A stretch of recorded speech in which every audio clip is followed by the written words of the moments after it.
After the signings of Alexis Mac Allister, Dominik Szoboszlai and Waturu Endo, Jurgen Klopp has completed his midfield rebuild following the signing of Bayern Munich's Ryan Gravenberch for a fee of around £34 million.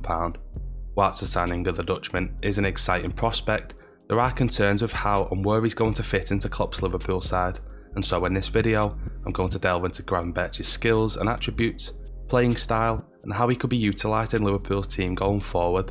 So, for those maybe somewhat unfamiliar with Ryan Gravenberch, who is he? The Dutchman came through Ajax's illustrious youth academy before becoming their youngest Eredivisie debutant at just 16 years of age. During his time in Amsterdam, Gravenberch made 103 appearances for the Dutch Giants, becoming a vital component in Erik ten Hag's side.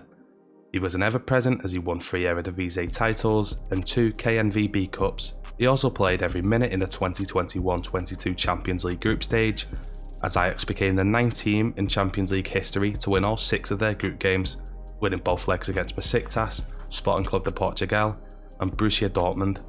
His excellent performances for Ajax sparked a lot of transfer speculation for the then 20-year-old, with many European football giants interested in signing him. Ultimately, it was Bayern Munich that landed his signature, with the most successful club in Germany acquiring his services for just €18.5 million, a surprising fee at the time considering his potential for the future and his transfer market evaluation at the time. Unfortunately, life in Munich didn't go according to plan, with the Dutchman only being offered just 3 league starts all season. He was instantly down a pecking order, with Munich regulars Joshua Kimmich and Leon Goretzka being preferred in the double pivot for both Julian Nagelsmann and Thomas Tuchel, and after the signing of Konrad Laimer from RB Leipzig, the chance of receiving regular game time was unlikely, which brings us onto his transfer to Liverpool. After being linked with the Reds since his time in Amsterdam, Jurgen Klopp made him his 4th summer transfer to bolster his much needed midfield rebuild. I previously made videos covering the profiles of Alexis Mac Allister and Dominik Szoboszlai, so it's only fair to dive into Gravenberch's profile and what he brings to Anfield. So let's talk about his tactical profile. Ryan Gravenberch is a 6'3" right-footed midfielder that offers some versatility, whether as a number 6 as part of a double pivot, box-to-box number 8, or even as an advanced 8 pushing into that number 10 role. For a player of his build, the Dutchman is comfortable at maintaining possession, with the ability to sustain and evade pressure. He has that ability to drop the shoulder and make quick turns of direction if necessary, which is a skill essential to how he operates when receiving the ball. He likes to drop into deeper areas in a defensive third, creating that numerical superiority which almost always offers an option for the defender to play the ball out from the back line. Once receiving the ball, his excellent press resistance mentioned earlier allows him to beat his man, turning 180 degrees so he can then progress the ball forward. His frame, combined with his agility and balance, means he has that advantage of being unpredictable, with the ability to either beat his man with his technique or use his strength to shield the ball as he looks for passing options.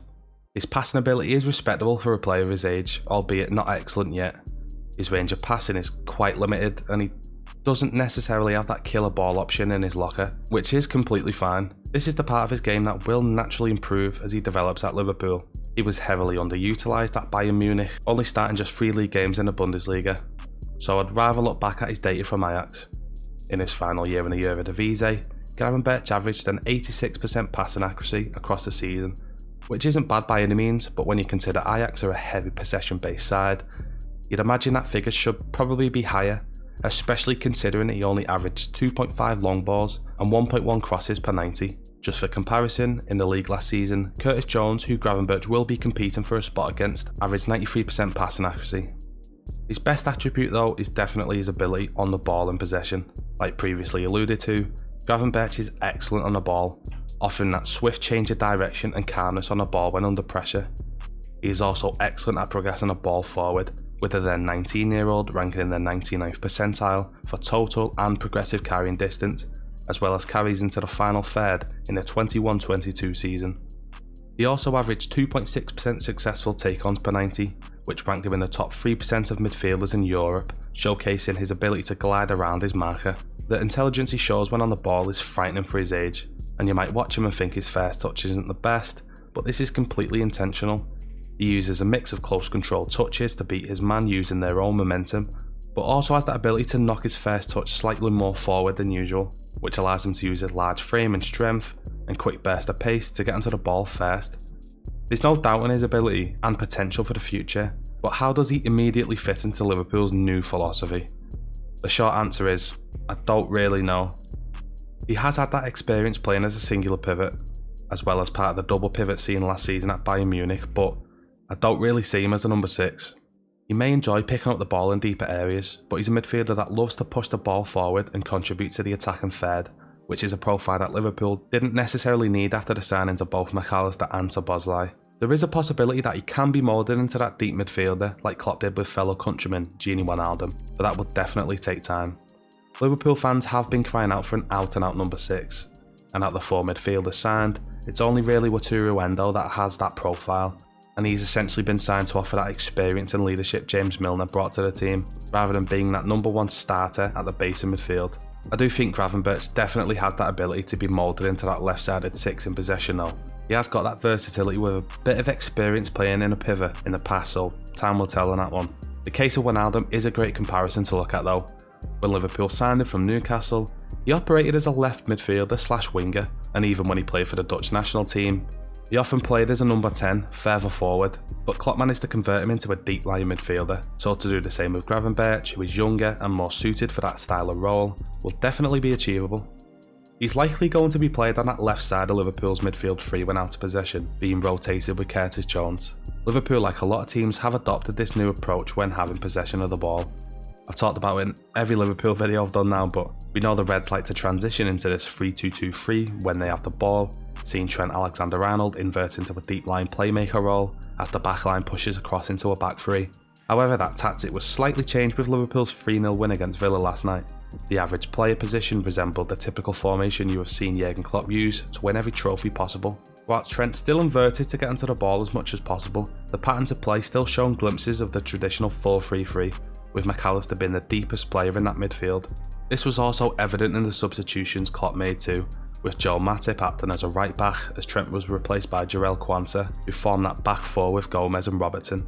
This game was probably the closest Klopp's traditional 4-3-3 system been seen since the change halfway through last season, and that could be the way forward as Liverpool played excellent against Villa.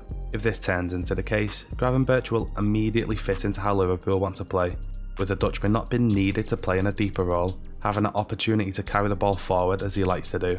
To be honest, I was excited yet sceptical of the signing, as I imagine a lot of Liverpool fans were, but after the Villa game, I'm happy there is a place for Gravenberch in this team. He might not be the number 6 destroyer I was hoping for, but once again it looks like Klopp is tweaking his tactical approach to cater towards having a midfield 3 of hard-working, dynamic midfielders that can all chip in defensively. Liverpool have been known for their creativity coming from players in wider roles, whilst their midfield 3 all typically profile as industrious, hard-working runners that don't stop pressing. This summer has seen a drastic change in that philosophy, transitioning from hard-working runners who don't necessarily offer that creativity from midfield, to 3 players who are all dynamic, versatile, and do have that ability to interchange nicely in central areas.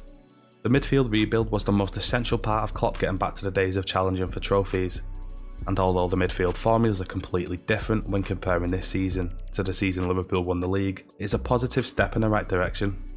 The addition to the 4 midfielders brought in are all excellent in their own right, and although their profiles aren't parallel to the likes of Jordan Henderson, Fabinho and Wijnaldum, that change of style was important. I'm not saying Liverpool are now suddenly going to consistently finish around 90 points or win trophies in the immediate future, but they have created that framework to build on and get back to the days of being one of the most feared teams in Europe. Time will tell. Thank you so much for tuning in. Please feel free to comment your thoughts on Ryan Gravenberch and how you think he's going to do at Liverpool. Also, if you've got any other topics you'd want me to cover, let me know as I'm open to suggestions. I appreciate you taking the time to watch this video as always. As you can probably hear, I'm absolutely Kim Jong-il at the minute, so you'll have to bear with me for the next couple of videos. Anyway, once again, thank you for watching, and I'll see you soon. Don't show